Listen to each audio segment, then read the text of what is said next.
పాటు బీఆర్ఎస్ నాయకులు వాసుదేవ్ రెడ్డి గారు ఉన్నారు. ఒకసారి మాట్లాడదాం. అన్న ఎట్లా జరుగుతోంది ఏర్పాట్లు మీటింగ్‌కి సంబంధించి ఏప్రిల్ 27న ఎలా ఉండబోతుంది? ఏప్రిల్ 27 తెలంగాణ రాష్ట్రంలో ప్రజలందరికీ ఒక పండుగ వాతావరణంగా ఉండబోతా ఉన్నది.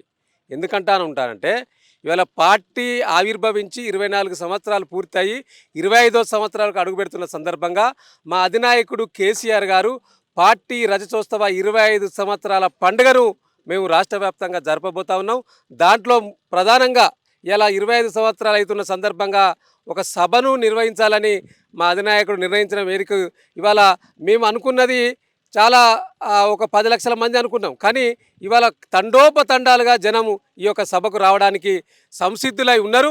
ఎందుకంటే మేము చూస్తూ ఉన్నాం, ఇవాళ గత నెల రోజులుగా ఇక్కడ సభ ఏర్పాట్లు చూస్తూ ఉన్నాం, పార్కింగ్ ఏర్పాట్లు చూస్తూ ఉన్నాను. ముఖ్యంగా హైదరాబాదు, రంగారెడ్డి, మహబూబ్నగర్, అదేవిధంగా నల్గొండ, ఖమ్మం, వరంగల్ ఈ 6 జిల్లాలకు సంబంధించి దాదాపుగా 400కు పైగా ఎకరాలను ఇలా పార్కింగ్కు ఇప్పటికే మొత్తం క్లీన్ చేసి పెట్టి ఉంచడం.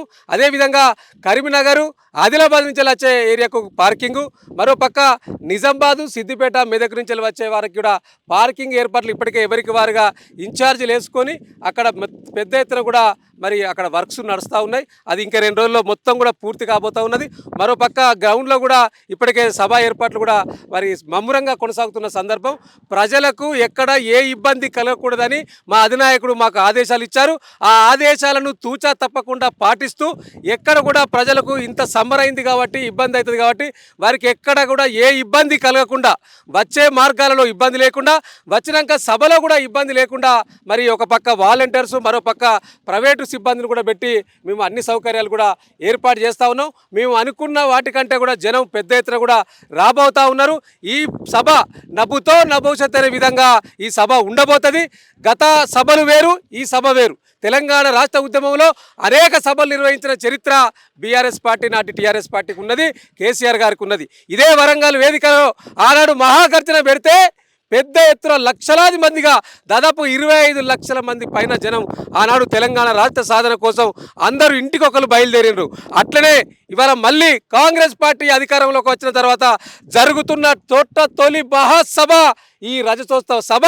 దీనికి కూడా ఇంటికొకరు జబ్బకు సంచి వేసుకొని బయలుదేరబోతా ఉన్నారు. ఇలా ఈ సభకు చూడాలే కేసీఆర్ గారిని, కేసీఆర్ మాటలు వినాలని చెప్పి ప్రజలు భావిస్తూ ఉన్నారు.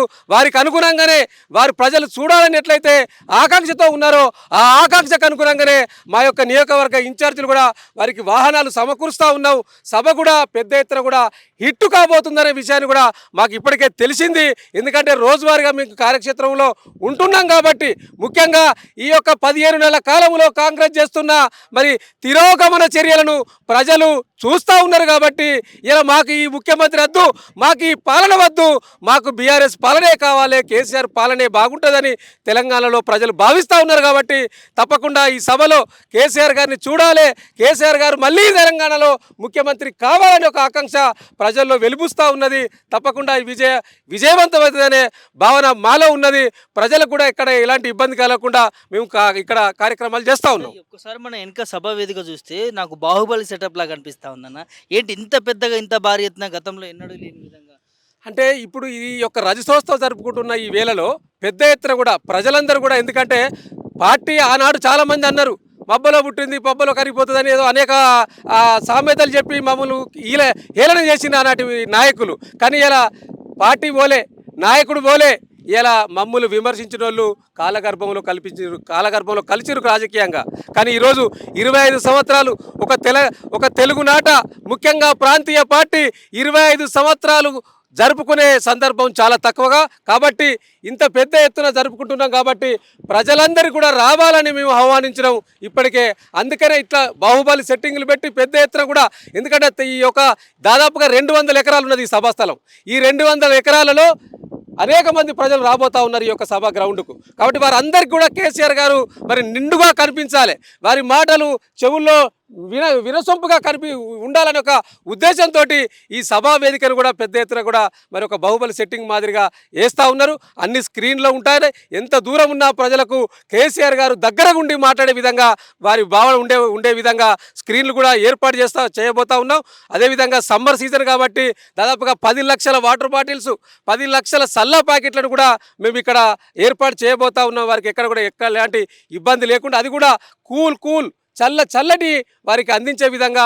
ఎందుకంటే మధ్యాహ్నం 3 గంటల నుంచి వెళ్ళే ప్రజలు రాక మొదలవుతుంది కాబట్టి దాదాపు సాయంత్రం 5-6 గంటల దాకా కూడా ఈ సభలో వారు ఉంటారు కాబట్టి వారికి ఎలాంటి ఇబ్బంది కలగకుండా ఒక పక్క వాటర్ ఫెసిలిటీసు, మరో పక్క బయో టాయిలెట్స్ విధానాన్ని కూడా ఒక మహిళలకు పురుషులకు సపరేట్గా ఈ సభా ప్రాంగణంలో చేయబోతున్నాం. ఇట్లా ఎలాంటి అసౌకర్యం కలగకుండా వడదెబ్బ దాకినా ఇక్కడ ప్రాథమిక ఆరోగ్య కేంద్రాలను ఏర్పాటు చేస్తూ ఉన్నాం. అనేక మంది హాస్పిటల్ వాళ్ళు స్వచ్ఛందంగా వారి డాక్టర్లు ఇక్కడ వచ్చి సౌకర్యాలు ఏర్పాటు చేయబోతా ఉన్నారు కాబట్టి ఎక్కడ ఎలాంటి ఇబ్బంది లేకుండా ఒక సమ్మక్క సారక్క జాతర లెక్క, ఒక మహా కుంభమేళ లెక్క రేపు ఈ యొక్క సభ ఉండబోతుంది.